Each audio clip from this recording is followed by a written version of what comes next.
Today what we're gonna do is make homemade pine sol. I'm on this kick now. It's been not a kick. It's not a phase, Mom. Making my own cleaning products. I just try and shy away. Like probably the most abrasive thing I also use is bleach, but that's kind of like unavoidable when you're trying to like kill germs and stuff. But this is like another good way to clean. And so what we're gonna do right now, I haven't left the house yet. Let me go over the materials that we're gonna need. So I'm going to go, because I'm a cheapskate, I'm going to go to my local park and I'm going to do them a favor. I'm going to prune their pine trees, and we're gonna go ahead and get some pine trees or branches. We're gonna come back, wash them, but you'll also need lemons. I like to use lemons like they're about, you know, they're getting hard. They're about on their last leg of life before they turn to mold. But they're still pretty good. You're gonna need white vinegar. This is just distilled white vinegar. I believe it's 5% diluted acidity.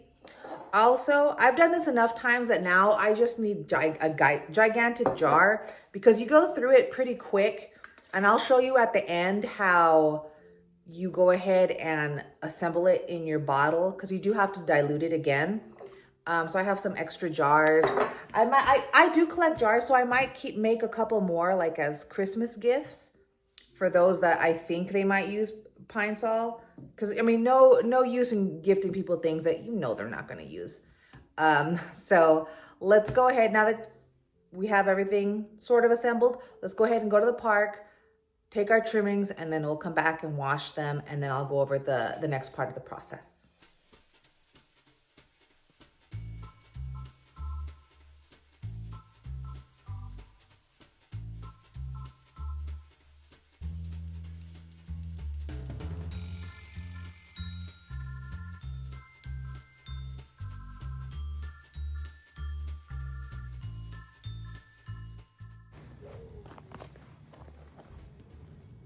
Okay, let's go.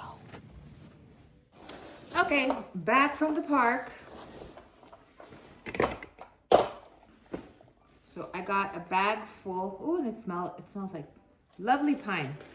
All right, so I'm gonna take all this out. You can wash it however you want to. You can do it in your sink. However, I'm just doing this for the video just so you can see. It's just easier to film this way. Normally I would wash them in my sink, but this will work too. I have like a salad spinner, so I'll just kind of do them smaller batches at a time, you know, just to show you guys. So I'm gonna take my trimmer and like, see how I got like, oh, now I'm making a mess. See how I got like huge branches? I'm just going to, let me see. I was gonna trim it, but maybe this will be easier. Because you can kind of pull it back again, like against its branch, and they'll come off pretty easily. I would just say like, try not to get the ones that have, you know, bird droppings on it. Like don't even bother washing those, you know what I mean? And then once I'm done, I'll just throw these branches in my fire pit for later use. You know, it's, trying to use everything here, you know what I'm saying? And just a quick note, I did not invent this recipe, okay? I am in like a homestead group on Facebook, and this just popped up one day that ladies were sharing how they made pine sol, and I was like, what are you talking about? So I went down the rabbit hole because I was like, wow, this is fascinating. But I think the main reason that it caught my attention is because the women in the group were having an argument because someone did their pine sol with like their old Christmas tree or something. But Christmas trees are not pine trees. They're normally fir trees, F-I-R, fir trees. And so, you know, everyone has arguments like, that's not correct, you know what I mean? So yeah, pine needles look like this. If you look at a Christmas tree, they are thicker, shorter, more stubbier. I'll insert a picture, but just to make clear, I mean, maybe you do use a pine tree as your Christmas tree, you know. I can't tell you how to live your life.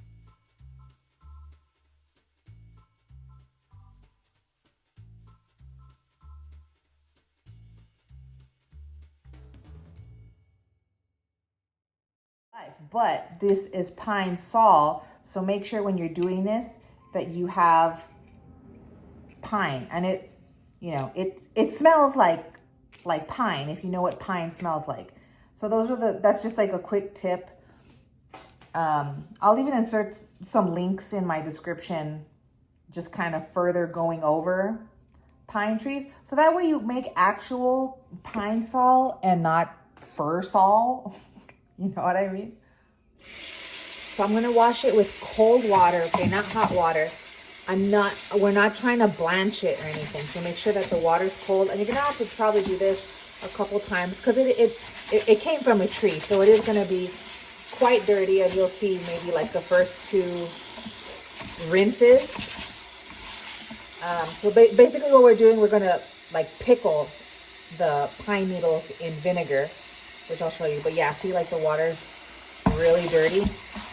Just make sure you get this real clean couple passes through.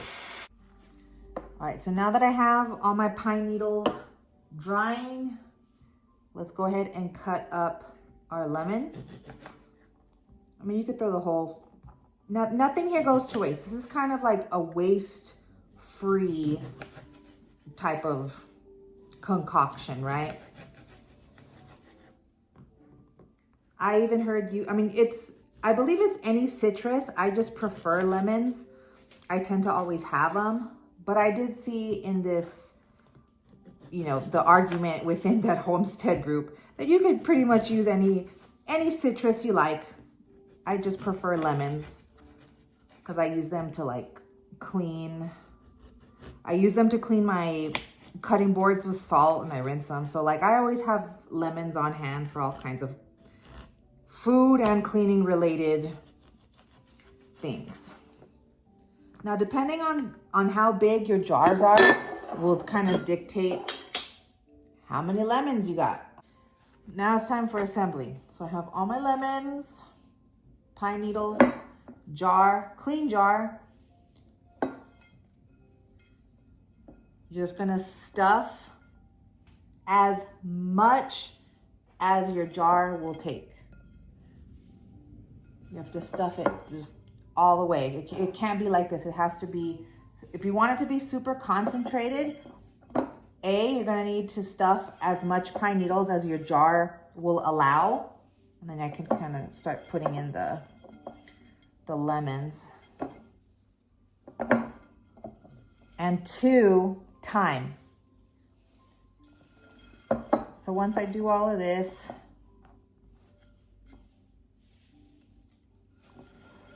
we're gonna fill the jar up to about the neck with vinegar. Because I have found, and I've learned this reading other people's things when they pickle stuff.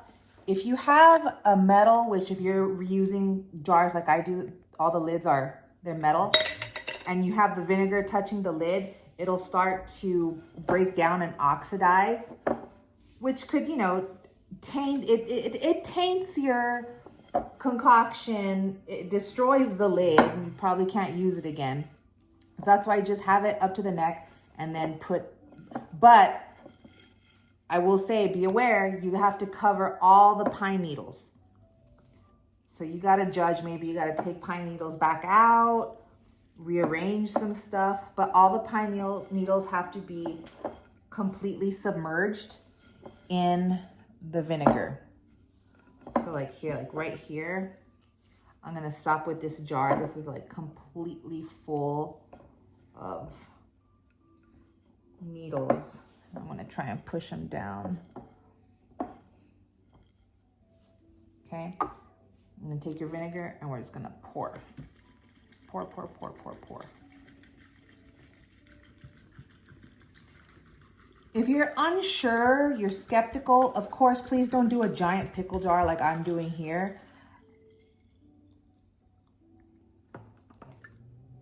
And that was a whole, one of these pickle jars, I used a whole 64-ounce bottle of vinegar.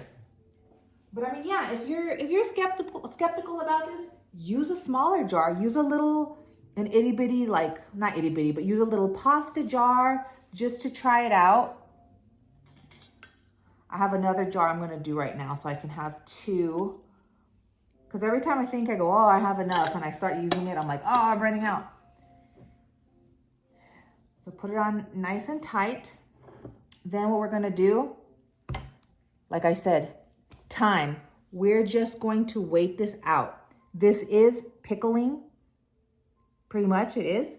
So minimum, I would say 2 weeks, just have this like under your sink, just fermenting, cooking itself or whatever happens in the pickling process. Then after 2 weeks, you can use it. I'm gonna go ahead and do another one. But remember, all of your needles have to be completely submerged and up to the neck, but not to the point where it's splashing and touching the lid. So that way you can reuse it and your lid's not oxidizing. Good morning, another day.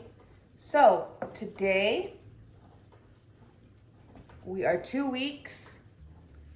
I'm not gonna open the big giant one. I want that one to like cook, ferment just a little bit more. So we'll open up the little one today. If you remember, because you would have, because this is like seconds later to you. To me, it's 2 weeks. You can tell that the pine needles are more dull in color. They're not as green. Let me see, can you even tell? Yeah, it's, I washed my spray bottle. You know, I was going through the advice of people like in the comments after the fighting, whether fir is a pine and pine is fir. Hey, it's okay. So they said, some people said that their, and I guess this is a thing, right? It just varies tree to tree, that their pine needles were like a little bit more sappy. So some people were like, oh, well, when you first do your mixture, mix it with hot water just to kind of break up that sappiness so it kind of spreads out and then your sprayer won't get clogged. So I don't think our desert pine trees, I don't know, desert, I'm just making stuff up, is that sappy, but I do it anyways, right? Because I just don't want to run into that issue. What you're gonna do is, it's equal parts, okay?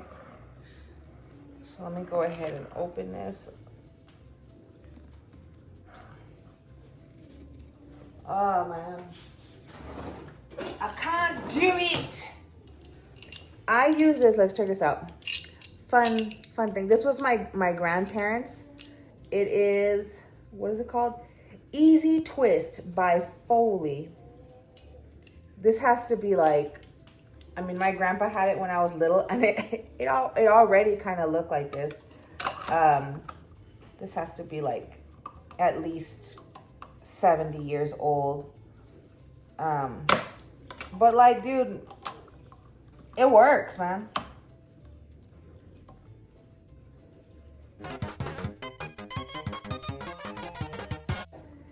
As soon as I stopped filming to try and like really put my back into it, it opened. Actually, I need to strain it.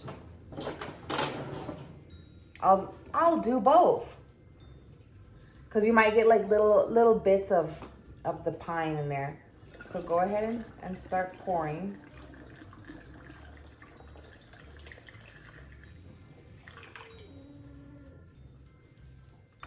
Not too many bits. If you have it longer, you'll probably get more bits. Now, because like I said, it's barely been 2 weeks. The color is not that strong. Because I love a good amber color, right? But yeah, it's kind of there. It's like a weak, I don't know if you could tell, it's like a weak yellow. Like I was saying, the longer you have it, the more concentrated it's going to be, and you're really going to get that really nice pine sol amber color. Also, again, like I'm saying, depending on your tree, it'll have a faint smell of pine, and I find that to be so fascinating. Well, I just had a nose full of lemon. But yeah, it works great. I love cleaning my counters with it. My kitchen's a mess right now because I've been working nonstop. And but yeah, I clean my bathroom with it, my kitchen, my countertops. Like, it works. To me, it works great. And like I said, if you're skeptical, just make a little jar like this. Try it out. It really doesn't cost you anything unless you never ever use vinegar. Then yeah, you're gonna spend money on like what was a 24 ounce that I had poured. That was for this one, but like it'd be even less for like a small little jar. So give it a try. Let me know how it goes for you. I'm so happy. So I have enough for this, and I have a bottle of my homemade pine sol, and I'm so happy. All right, that's it. That's about it. It's real easy to do, you guys. Thank you so much. Give this video a like, and if you like my content, a little subscribe maybe. A little subscribe for the new year. I'd appreciate it. Okay, thank you so much. Bye.